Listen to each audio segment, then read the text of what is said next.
se ha maravillado con lo que ha logrado expresar la humanidad a través de la pintura.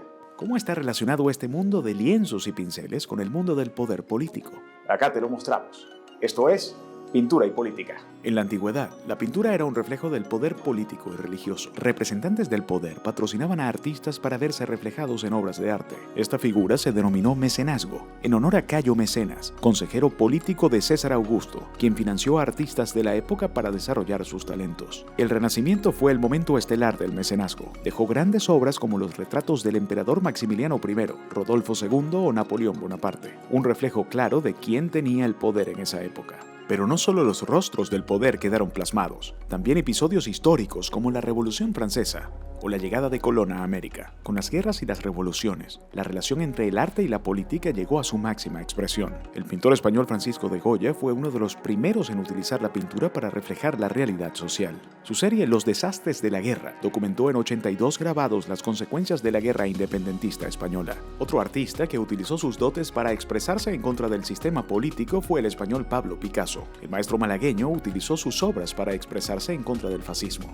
En 1937, la Alemania de Hitler y la Italia de Mussolini atacaron al gobierno de la Segunda República Española con un bombardeo aéreo en la población de Guernica. La ciudad quedó reducida a cenizas y hubo más de 1.500 muertos. Ante esto, Picasso pintó Guernica, el cuadro más político de su trayectoria. En 1949, para el Congreso de la Paz en París, pintó La Paloma de Picasso, que desde entonces se convirtió en el símbolo mundial de la paz. Ahora situémonos en Austria, 1910. Un joven con pretensiones artísticas se hace un autorretrato sobre un puente en Linz. Sueña con ser profesional, mientras se dedica a pintar postales y casas para ganarse la vida. Sus aspiraciones se arruinan cuando fue rechazado en 2 ocasiones por la Academia de Bellas Artes de Viena. El pintor frustrado es el dictador austríaco Adolfo Hitler. Algunas de sus pinturas fueron recuperadas y subastadas tras la Segunda Guerra Mundial. Otras fueron confiscadas durante el conflicto bélico y se encuentran en manos del gobierno de Estados Unidos. Pero Hitler no fue el único tirano con inclinaciones pictóricas. Francisco Franco, dictador de España durante 35 años, tenía una gran afición por la pintura. Tras posar para un retrato, tomó uno de los pinceles y pintó un cuadro. Su retratista quedó asombrado y se lo comentó. Desde entonces, cada tarde después de su comida, Franco se encerraba a pintar. Sus pinturas jamás han sido reveladas. La pintura ha sido un medio para plasmar ideas y documentar momentos políticos, pero también ha permitido que los políticos puedan expresarse. Tal es el caso de Winston Churchill, quien usó la pintura como un refugio contra la depresión. A los 40 años, tras ser apartado del almirantazgo por el desastre de la campaña de Galípoli en la Primera Guerra Mundial, el gran estadista llegó a pintar más de 500 cuadros, creaciones que hoy son valoradas en millones de dólares en subastas y que han servido hasta para pagar impuestos. Sí, así como lo escucha.